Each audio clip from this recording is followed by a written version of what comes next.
todas las plantas, todos los animales tienen un cuidador. Cuando nosotros transgredimos, es que sale el espíritu de ese animal o de esa planta y nos puede, por una parte, asustar grande y o de lo contrario inclusive puede matarnos. Es una historia cortita que le voy a contar, que una señora se le decía Ña María Inambú. Inambú es la perdiz. Dice que ella vivía en un lugar obviamente del interior, Ocajare, decimos guaraní, y que pasaba tan mal y que lo único que tenía ella para comer era el inambú, perdiz, cazaba perdices. Bueno, y en una de esas a ella se le ocurrió ir más allá de lo normal. Lo normal era uno para comer entre todos, ¿verdad?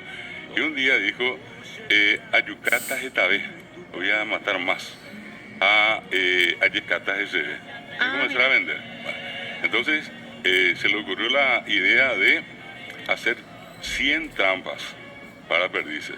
Dice que se fue mañana, tarde, noche, por 3 días, puso por todas partes las trampas. Y cuando pasado ese tiempo, ella fue a verificar, decía, Oyuhu, Geta y Terei, Nambu, o Aiñujame.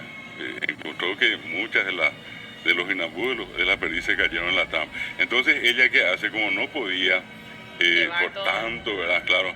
Entonces dice que ella había llevado consigo, no sé si ustedes conocen, ahí de la piel de la vaca y del caballo se hacen siempre unas tiras muy finitas, sí, que la gente le dice tiento poí. Tiento poí caballo pire si es de caballo, ¿verdad? Son unas cintas, ¿verdad? Bastante resistentes. Entonces, ¿qué hizo ella? Comenzó a atar las perdices, que ató por el brazo, acá en el hombro, en las piernas, al pie, y ya dura el video, como dice. Y bueno, y entonces comenzó a moverse con las perdices a cuestas, y llegó un momento en que dice que se le apareció el Inambuyari. Y cuando ella contó la historia decía, estoy seitereinio, ahí metí 2 metros de pipucucue, y la perdiz fue máximo tiene 30, 40 centímetros. Bueno, entonces dice que en ese momento comenzaron a aletear todas juntas las perdices, los inambú, dice que lanzaron, o bebé y mi María, ¿ves? Le llevaron. Ojo, y dice que ella llega al reino de las perdices. Y entonces dice que allí comenzó ella a actuar como, ya pasó un buen tiempo, y ella comenzó a desenvolverse, a actuar como una perdiz, al punto que perdió el habla.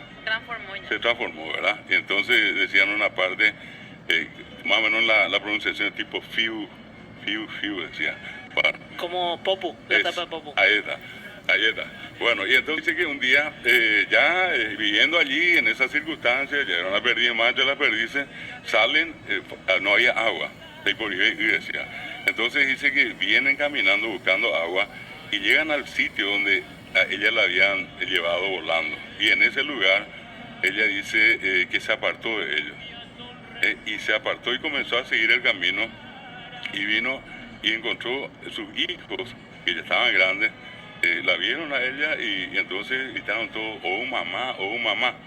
Cuando se acerca ella, y en la tradición pues era que uno siempre se acerca, la bendición mamá, y dice que ella ya no pudo decir Dios te bendiga.